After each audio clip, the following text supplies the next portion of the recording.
You can steal the color grade from any Hollywood movie in just a few seconds without spending hours and hours on color grading or thousands of dollars on a colorist. All you need is Premiere Pro, because Premiere Pro has a way to make your video look like your favorite Hollywood movie, and I'm going to be showing you how. For this example, we're going to be stealing the color grade from the brand new movie Top Gun Maverick, but obviously this will work with whatever movie you want to steal the color grade from. Before we can get started, we need a reference frame, and this is a frame from the scene that we want to steal the color grade from. So you can either go on Google and then search for the movie and then save that image, or you can go on YouTube, go to one of the trailers and then screenshot one of the scenes. Once you've done that, it's time to import that into Premiere Pro.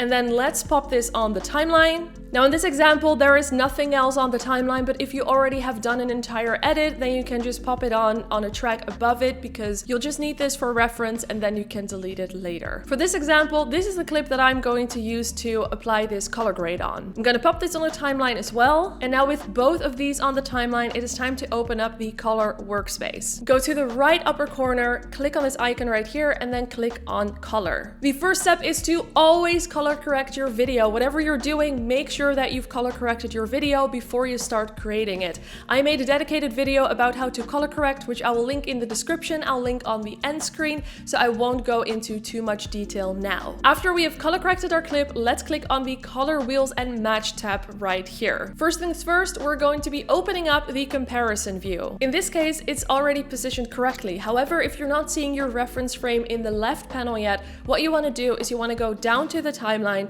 find that photo, then put your playhead on that photo, and then on the left side right here you see a time code. You want to click on it, and then you want to hit Ctrl+C or Command+C if you're on a Mac. Then you want to go back to your reference panel, and below your reference panel you'll see another time code. You're going to click on that and then hit Ctrl+V or Command+V if you're on a Mac, and now you've pasted the time code, and now you'll see the reference frame pop up. If you want, you can also decide to choose a different comparison view like a split view, but I prefer to have both of the full frames side by side, because then you can see how all of the colors in your video are being affected. Now let's go back to the Lumetri color panel, and under color wheels and match, we want to make sure that face detection is turned on if we have a face in our clip. Then all we need to do is we need to click on this button right here, give it a few seconds, and yes please and thank you.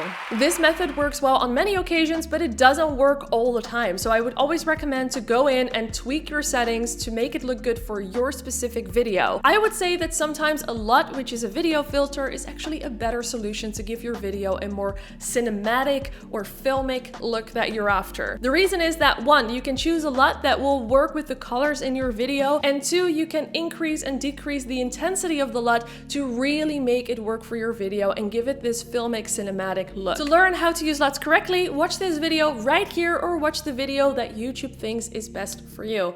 And don't forget to subscribe.